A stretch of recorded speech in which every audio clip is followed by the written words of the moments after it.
Mom hissed, "You're here to wash dishes," and shoved me in front of everyone. I started walking away. Then, 84-year-old Grandpa Elliot slowly stood up, and my mother's face went white. The hand hit my back before I even pulled out my chair. Not a tap, not a touch. A shove. Flat-palmed, deliberate. The kind that moves your whole body forward whether your feet are ready or not. "You're here to wash dishes," my mother said, low and tight, the smile never leaving her face. "Don't embarrass us." And just like that, I was moving toward the kitchen, head down, jaw locked, feet doing what they'd been trained to do my whole life. Comply, disappear, shrink. Behind me, 12 guests in pressed linen. Tiffany's future in-laws seated at the mahogany table my mother had rented specifically for this brunch. The caterers in their crisp black aprons, the sound of champagne flutes and polite conversation, and my sister Tiffany laughing her practiced, perfect laugh. All of them had seen it. None of them said a word. And then I heard it. A chair scraping against the hardwood floor. Slow, like it had somewhere important to be. I stopped walking. I turned. Grandpa Elliot Monroe was standing, 84 years old, a cane in his right hand, his left arm extended, one finger pointing directly at my mother like a man reading a verdict he'd prepared a long time ago. "Then I'll eat where she is." The room went so quiet I could hear the candles. "My name is Ashley Monroe. I am 26 years old, and until 11 weeks ago, I believed, truly, quietly, in the way you believe things you've never been allowed to question, that I was simply the family disappointment. Not dramatic, not abused, just less than. I dropped out of college at 19, not because I was stupid or lazy, but because the anxiety that had been building since childhood finally reached a point where getting out of bed required more energy than I had. I got a job at a home goods retail store called Harbor & Home, where I became, over 5 years, the most reliable shift supervisor they had. I was good at the work. I was good with people. I paid my own rent on a small apartment 20 minutes from my parents' house, drove a 2017 Honda Civic with one dent in the rear bumper, and told myself that quiet and stable was enough. My mother, Clarissa Monroe, née Bartlett, was not a woman who believed in quiet and stable. She was the kind of woman who treated elegance as a moral position. The right schools, the right friends, the right address. She had married my father, Gerald Monroe, when I was not quite 2 years old, and she had spent the subsequent 24 years building a version of the Monroe family that had a specific shape, and I did not fit it. Tiffany did. Tiffany, who was 29, had graduated from a good school with a degree in communications, worked in marketing at a firm downtown, wore the right size, said the right things. Tiffany was currently engaged to a man named Beckett Hargrove, the son of Randolph Hargrove, who owned 3 car dealerships and a vineyard, and the brunch at my parents' house was the official meeting of both families before the engagement party next month. I had been invited. That should have been my first warning. My mother had never invited me to anything that mattered. I had been a background character in my own family for so long that an invitation felt like a trick. I told myself I was being paranoid. I wore my nicest blouse. I showed up at 10:45 a.m., 15 minutes early, because that's who I am. I was met at the door by my mother in a cream blazer, who looked at me the way you look at a minor inconvenience you've decided to manage. "You can help the caterers," she said. "Stay in the kitchen unless I call you out." I should have left right then. I didn't. For 40 minutes, I sliced fruit and arranged it on platters I would never eat from, refilled water pitchers, and listened through the kitchen door to the sound of my family performing itself for strangers. I told myself it was fine. I told myself this was temporary, that maybe later she'd call me out, introduce me, let me sit. I told myself a lot of things in that kitchen that I no longer believe. At 11:23 a.m., I pushed through the kitchen door with a platter of smoked salmon and nearly walked directly into my mother, who was moving toward me with the specific momentum of someone who wants to redirect a problem. The hand hit my back. The words came through her teeth. "You're here to wash dishes. Don't embarrass us." And then the chair scraped, and Grandpa Elliot was standing. My grandfather, Elliot Monroe, was the kind of man who didn't say much. But when he did, furniture moved. He had built Monroe Holdings from a regional real estate company into something that had offices in 4 cities. He had done it in a suit he'd had dry cleaned twice a year, whether it needed it or not. He was the most quietly powerful person I had ever known, and he had spent most of my childhood at a comfortable distance, present at holidays, generous with birthday checks, but not close to me in any way that felt like he truly saw me. I found out later that was intentional, on my mother's part, but in that dining room, on that Saturday morning, he was standing with his cane and his pointed finger, and he was saying, "I'll eat where she is." My mother laughed, the practiced, dismissive kind. "Dad, she's being dramatic." I said enough, Clarissa. He said her name the way you say a word you're done using. Then he looked at me. "Ashley, sweetheart, lead the way." We sat at the kitchen counter on mismatched stools while Tiffany's future in-laws absorbed what had just happened in the dining room. Grandpa pushed aside the salmon tartare a caterer had set in front of him and asked me where the eggs were. I made him eggs and toast. He ate slowly, deliberately, and for a while we didn't talk. Then he set his fork down. "Why didn't you say anything out there?" I shrugged. "What's the point? They've never listened." He studied my face for a long moment, the way you study something you're trying to memorize. "That's partly my fault," he said. "I let your mother's ego run too long." "Grandpa, this brunch was a test," he said quietly. I stopped. "What?" He picked up his coffee cup, looked into it. "I've been watching your mother for years, the way she treats you. I needed to see it myself, plainly, in front of people she cared about impressing." He set the cup down. "She just failed it. My brain was working slowly, like I was translating from a language I almost knew. You set this up? I suggested the brunch to your father. I told him to include you. He paused. I needed to know if she'd treat you like family or like staff. The kitchen door swung open hard enough to hit the wall. My mother stood in the frame, shaking. Not from grief, from fury at being publicly embarrassed by the only person in the world she had never been able to manage. You're humiliating us, she hissed. You did that yourself, he said. She's a dropout who works retail. She doesn't belong at that table. Grandpa didn't flinch, didn't blink, didn't adjust his posture by a single degree. She's the only person at that table who's ever done an honest day's work. A pause. And I would rather give her everything I have than watch you use my name to impress wedding guests one more time. My heart stopped working correctly. The trust, the shares, the lake house. He looked at her steadily. All of it. My mother's face went a color I had never seen on it. Not anger. Anger I knew. This was something older and colder. Fear. You wouldn't. I already did, he said. I just needed to see your true colors one last time. Consider today your final audition. She made a sound, not a word, not quite, and then she was gone, the kitchen door swinging behind her. I sat on my stool. My hands were flat on the counter, and I was pressing them down because if I didn't press them down, they were going to shake. Grandpa, my voice came out smaller than I intended. Why me? He was quiet for a moment. When he spoke, he sounded tired. Not the tired of age, the tired of having carried something heavy for a very long time. Because you endured everything they threw at you and stayed kind. You never chased the money. You never begged for love. He looked at his hands. You just survived, and now it's your turn. I was trying to find words when his phone buzzed on the counter. He looked at the screen. His expression shifted. Speak of the devil, he said, and answered on speaker. My mother's voice blared into the kitchen like she was already mid-sentence. Like the sentence had been building for 20 years. You humiliated me in front of Tiffany's future family. Do you know what that costs us? Do you have any idea? The only thing it cost you was your entitlement, he said. That girl doesn't even belong here. She never did. She isn't even... He hung up. The kitchen was very quiet. I looked at him. What did she mean? He rubbed his temple with 2 fingers, and he looked at me with the expression of a man who has been dreading a specific moment for a long, long time, and has finally arrived at it. Tell me, I said. What he told me over the next 20 minutes reorganized every memory I had ever made. Clarissa Monroe was not my biological mother. She had married my father when I was 22 months old. My real mother, my biological mother, was Grace Monroe, Elliot's daughter, my grandfather's child. Grace had died at 31 from an aggressive ovarian cancer that moved faster than anyone had prepared for. She had been warm and funny, Grandpa said, voice careful and measured, the kind of person who remembered everyone's birthday and meant it. She had loved my father and she had loved me, and she had been gone before I was old enough to hold the memory. My father had met Clarissa 14 months after Grace died. She had been charming in the way that certain people are charming when they want something, specific, targeted, relentless. She had married him inside the year. She had never wanted me, Grandpa said, quietly and without softening it. She had kept me because losing me would have cost her the marriage, the name, the position. She had spent 24 years treating me as a liability she couldn't get rid of, and she had framed it, always, as discipline, as standards, as simply being particular. It hadn't been discipline. It had been resentment. I should have intervened sooner, Grandpa said. That is something I will have to live with. I was looking at the counter. My vision wasn't blurring, but it wanted to. There's one more thing, he said. He reached into his jacket pocket and placed a thick envelope on the counter between us. Cream-colored, legal-sized, my name written on the front in a handwriting I didn't recognize. Grace had a younger sister, he said. Your biological aunt. Her name is Ruth. She's been trying to reach you since you were a child. The words landed one at a time. Clarissa intercepted every letter, he said. Every card. Every attempt Ruth made to be part of your life. I looked up at him. Where is she now? He stood slowly, steadied himself on his cane, and walked to the back door of the kitchen. He turned the handle. He opened it. A woman stood on the other side, about 60 years old, auburn hair going silver at the temples, gentle eyes that were, in a way that stopped my breath completely, shaped exactly like mine. She lifted one hand in a small, nervous wave, like she'd been practicing it for a while and wasn't sure she was doing it right. And then my phone buzzed. Unknown number. We need to talk before Grandpa signs anything. There's something about that Will he doesn't know yet. Someone who's been watching this family longer than you think. I stared at that text for 3 seconds, then turned the phone face down. Ruth was still standing in the doorway. We looked at each other. She had the kind of face that had been through something and came out the other side still open to the world, which is the hardest thing to maintain, and the most recognizable quality in the world once you know what to look for. Her eyes were filling. She wasn't trying to stop it. I slid off the stool and walked to the door, and she made a sound, barely a sound really, more like a breath released after being held for 20 years. And then her arms were around me, and I was crying in a way I hadn't cried since I was a child and hadn't had the words for why. We stayed like that for a while. Grandpa sat back down on his stool and ate the rest of his eggs. Eventually, I had to look at the text. Ruth and I sat at the counter with Grandpa. I showed them both. Ruth's face did something complicated. Grandpa was quiet for a moment. Then, someone's been watching this family. Who would say that? I asked. Ruth and Grandpa exchanged a look. Your mother, Ruth said carefully, has been managing a lot of things for a long time. The letters were just the beginning. What else? I said. Another look between them. There are documents, Ruth said. said. Things Clarissa signed. Things she filed. Regarding your father's estate planning and Elliot's trust structure, she paused. I've been working with an attorney, quietly, for about 18 months. I looked at my grandfather. Did you know this? Not all of it, he said. Ruth opened her bag and took out a manila folder. After Grace died, your father set up a secondary trust that was meant to pass directly to you on your 25th birthday. It never triggered. She laid the folder on the counter because someone filed a petition to have the trust amended, citing a court-certified document that listed Clarissa as your legal guardian and asserted that you had been formally adopted. My stomach dropped. I was never adopted, I said. No, Ruth said. You weren't. The attorney's name was Margaret Cho, 46 years old, 14 years in estate and probate law, a woman who wore wire-rimmed glasses and spoke in the precise, unhurried cadence of someone who has seen too much fraud to be surprised by any new variety of it. Ruth had retained her 16 months earlier. She had, over the course of those months, assembled what Margaret Cho described when I sat in her office 6 days after the brunch on a gray Thursday morning, with Ruth beside me and Grandpa's signed authorization in a folder on the desk between us, as a fairly comprehensive picture of sustained financial and legal interference. The adoption document is a forgery, Margaret said, placing a side-by-side comparison in front of me. 2 documents. Mine, and the court filing Clarissa had apparently submitted 11 years ago. The notary seal on the filed document had been verified. It was real. But the notary, a woman named Patricia Duval, had died in 2018 and could not be questioned. We've sent it to a forensic document examiner. His preliminary finding is that the signature on the original consent document does not match your father's signature samples from the same period. I looked at the documents without blinking for what felt like a long time. She forged my father's signature, I said. Preliminarily, yes, that's what the evidence suggests. On a fake adoption. On a petition to the probate court to modify the trust distribution terms. Margaret folded her hands on the desk, which, if it had been filed legitimately, would have been denied, because you were already 14 at the time and would have needed to consent. But it wasn't filed legitimately. What does this mean for the trust? I said. It means the amendment is invalid, which means the original trust structure, your father's intent, should be restored. She paused. The trust was worth approximately $340,000 at the time of your 25th birthday. With accrued interest and investment growth, we're currently looking at closer to $480,000. The number didn't feel real. None of it felt real. And the person who sent the text? I asked. Margaret and Ruth exchanged a glance. We believe it was Patricia Duval's daughter, Ruth said. She found records in her mother's files after she passed. She wasn't sure what to do with them. She reached out to us first, then apparently couldn't wait. I want to be honest about the next 3 weeks, because there's a version of this story where it's clean and quick and satisfying, where the bad person gets exposed and the good people win, and everything resolves in a way that makes sense. Real life is messier than that. My father, Gerald Monroe, sat in Margaret Cho's office on a Tuesday and learned 3 things in sequence: that his wife of 24 years had forged his signature on a legal document, that she had done it to intercept an inheritance meant for his daughter, and that the same daughter had spent those 24 years being treated by the woman he'd chosen to raise her as a burden and a problem. He sat very still for all of it. When Margaret finished speaking, he was quiet for a long time. Then he said, "I need to call my own attorney." He didn't look at me when he said it. I had spent most of my life wanting my father to look at me, wanting him to see what was happening in his own house. I had told myself he didn't know, couldn't know, that Clarissa was too careful for him to have noticed. Sitting across from him in that office, watching him look at the table instead of his daughter, I understood something I hadn't wanted to. He had known something. Not everything, but something, and he had chosen not to look. The grief of that understanding was different from anything Clarissa had ever made me feel. Clarissa's cruelty had always felt external, a thing being done to me. This was internal. This was the specific grief of realizing that the person who should have been your shield had been making himself comfortable behind it instead. I cried in Ruth's car in the parking garage. She didn't tell me it would be okay. She just sat with me. Your mother, Grace, she would have fought for you, Ruth said eventually. Every single day. I believe that. I have to. The forensic document examiner's formal report came back on a Wednesday. His name was Dr. Thomas Birch, 30 years in questioned document examination, certified by the American Board of Forensic Document Examiners. His conclusion, in technical language, I will simplify here. The signature on the consent document did not match Gerald Monroe's authenticated signatures. The probability of the signature being genuine was, in his professional opinion, less than 2%. Margaret Cho filed a complaint with the probate court on a Thursday. The following Monday, a detective from the County Financial Crimes Unit, Detective Raymond Ashford, 12 years on the force, 6 of them in fraud, called me at 9:14 a.m. and asked if I was available to give a formal statement. Yes, I said. Absolutely yes. I gave the statement in an interview room with pale green walls and a table that wobbled slightly. Detective Ashford was methodical, thorough, and said very little about what he thought of the case. He asked questions. He listened. He took notes. On the way out, he said, "Keep your phone on." Clarissa was served with notice of the probate court filing on a Thursday evening. I know this because Tiffany called me at 9:47 p.m., which was the first time my sister had called me in 4 months. "What did you do?" she said. Her voice was the voice of someone whose world has just shifted under her feet and who has decided, based on 29 years of practice, to blame the most convenient person available. available. I didn't do anything, I said. I just stopped letting things be done to me. Silence. Tiffany. I kept my voice even. Did you know about the trust? A pause that told me everything. Mom mentioned there was some legal thing when I was in college, she said. I didn't know what it was. I didn't ask. She didn't ask. She hadn't wanted to know, the same way my father hadn't wanted to look. There's a category of harm that gets committed not through cruelty, but through comfort, through the deliberate choice not to see what seeing might cost you. I don't know what to call it exactly. Complicity feels too strong and innocence feels too gentle. What I know is that it is its own kind of abandonment, and it leaves its own kind of mark. I hope the wedding is beautiful, I said. And I meant it, genuinely, because I am not interested in punishing people for who they chose to be. But I can't pretend none of this happened. She hung up. I put my phone face down and went to bed. The probate court hearing was in February. Clarissa arrived with her own attorney, a man named Howard Sellis, who wore an expensive watch and had the manner of someone paid to look unimpressed. She was dressed in cream, always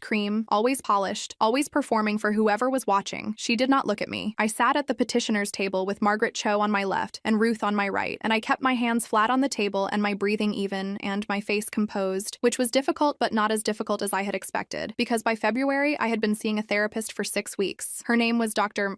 Simone Adeyemi, a licensed clinical psychologist who specialized in family trauma and estrangement. She had told me, in our 4th session, something I had written on a piece of paper and put in my wallet. You are not reacting to what's happening now. You are healing from what happened then. The two things can look the same from the outside, but they feel completely different on the inside. The hearing lasted 4 hours. The forensic evidence was presented, Dr. Birch's report, the probate court's own analysis of the original filing, the notary records showing that Patricia Duval's seal had been used, and the timeline showing the filing had occurred 17 months after Duval had retired from active practice. Howard Sellis objected to several things. The judge, the Honorable Diana Yee, 22 years on the bench, overruled him each time with the brisk efficiency of someone who has seen document fraud before and does not find it interesting. At 3:47 p.m., Judge Yee ruled that the 2013 trust amendment was invalid, entered on the basis of a fraudulent petition, and ordered the trust restored to its original terms. She also referred the matter to the district attorney's office for review of potential criminal charges. She said this last part the way you say something that is simply the next logical step, without drama, without pause, just the clean machinery of consequence. Clarissa was charged with forgery, fraud upon the court, and theft by deception in April. I won't pretend that felt the way I thought it would feel. I had expected something cathartic, some closing click of the universe restoring its balance. What I actually felt, sitting in Ruth's kitchen when she told me the charges had been filed, was tired, not bitter. Just the quiet, specific tiredness of someone who has been holding something for a very long time and has finally been allowed to put it down. My father filed for divorce in March. I don't know the details, and I haven't asked. His attorney contacted Margaret Cho to confirm he would not contest the probate ruling. That's the extent of our current communication. I don't know how to have a relationship with my father yet. I'm not sure I'm ready to decide. Dr. Adeyemi says I don't have to be ready on anyone else's timeline. I'm practicing believing that. The lake house sits on a property in northern Georgia that my grandfather bought in 1987 and had been using intermittently since. In March, Grandpa Elliott formalized the transfer of title, along with his shares in Monroe Holdings and the provisions of the trust, through a process that took 3 weeks, 1 afternoon of paperwork, and a notary public whose credentials I personally verified. I drove out to see the lake house for the first time on a Sunday in late March. It was smaller than I had imagined. A good small, a sensible small, the kind of place built for actual living rather than impressing anyone. Wood-paneled walls, a porch that looked out over still water, a kitchen with good light. Someone had left a coffee maker on the counter. I stood in the kitchen for a while, just looking at the light. Ruth came out the following weekend with groceries and a set of curtains she'd picked out. We cooked dinner together. I didn't know she was a good cook, and she didn't know I was terrible at it, so we spent an hour figuring it out together, which was the most normal thing I had done in what felt like years. After dinner, sitting on the porch, she told me about Grace. Not the tragedy of her, the life of her. The specific, ordinary, irreplaceable details of a person who had existed. Her handwriting, which was terrible. The way she had always ordered too much food and been embarrassed about it. The summer she had learned to sail and capsized 4 times in a single afternoon and laughed until she cried. I listened to every word. I think I will be listening for a long time. Grandpa Elliott died in June, peacefully, in his own bed. Ruth was there. I was there. He had declined faster than any of us expected in the months after the brunch, in the way that sometimes happens with elderly people, once they have resolved whatever it was they were holding on to finish. At the end, he held my hand. You never needed any of this to be enough, he said. He meant the money, the property, all of it. I just wanted you to have it anyway. I know, I said. Thank you. He closed his eyes. He didn't open them again. It is September now. I still work at Harbor and Home, 3 days a week, in a consulting capacity, helping them overhaul their inventory management systems in a way I had been suggesting for 2 years, and they are finally implementing. It turns out that 5 years of quiet, careful, unglamorous work had given me an operational knowledge that, when properly applied, was worth something to the right people. My apartment is the same one I had before. I haven't moved into the lake house yet. I'm not ready. But I've been going on weekends, and each time I stay a little longer. I had lunch with Tiffany last month. She is still getting married. Beckett seems, from what I can tell, like a genuinely decent person, which I'm glad of. We sat in a restaurant and talked about Grace, which neither of us had ever done before, and Tiffany cried, and I let her. Because whatever she chose not to see, she is still my sister. I see Dr. Adeyemi every Thursday. We are working through something she calls the archaeology of self-worth, the slow, methodical work of digging through everything you were told about who you were and finding out what was actually true underneath. It is the hardest work I have ever done. It is also the only work that has ever made me feel like I am building something that will hold. Ruth texts me, "Good morning," every day. Sometimes just a word, morning. Sometimes a photograph of something she's made for breakfast. Sometimes a sentence about something she remembered about Grace. I keep every one of them. There is a text I think about sometimes. Someone who's been watching this family longer than you think. Patricia Duval's daughter sent that message because she had found, in a box of her mother's retirement files, evidence of something she didn't know how to name, and the only thing she could think to do was warn someone. She did it anonymously. She did it imperfectly. She did it anyway. I found her through Ruth's attorney and wrote her a letter, thanking her, telling her that what she did mattered, that sometimes doing the right thing looks less like a dramatic gesture and more like sending a text to a stranger and hoping it lands somewhere useful. She wrote back, "I'm glad it helped. Your mom, Grace, my mother always said she was the kindest client she ever had." I read that once and then again, and then I folded the letter and put it in the envelope with the other things I am keeping now, the things that prove she was real and good and mine. My grandfather's cane is in the corner of my living room. I didn't ask for it specifically. It was just there, in the house, after everything. A plain wooden cane with a rubber tip, the kind that belonged to a man who used it because he needed it, and not for any other reason. I look at it sometimes, and I think about a chair scraping across a hardwood floor, slow, deliberate, and an 84-year-old man standing up in a room full of people who had spent decades staying seated. He said her name like a verdict. He looked at me like I was already worth everything. And